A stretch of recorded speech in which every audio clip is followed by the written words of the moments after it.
কি হবে এবার ওপরে উঠে বসে পা পরিষ্কার হবে? কি করছো? কি করছো? হাই তুলছো? আর কি শুয়ে পড়বে? কি দেখছোটা কি? চান করেছো? দেখি কেমন চকচক করছো। হ্যাঁ, চকচক করছো।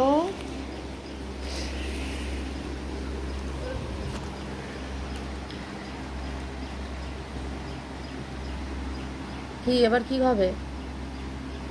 ও বাবা, হাঁপিয়ে গেছে গো, হাঁপিয়ে গেছে। ও সত্যি বয়স হয়ে গেছে, বল আমার বয়স হয়ে গেল, আমি বুড়ি হয়ে গেছি তো, ওই জন্য খালি ঘুম পেয়ে যায় না। ও ছোড় না মা।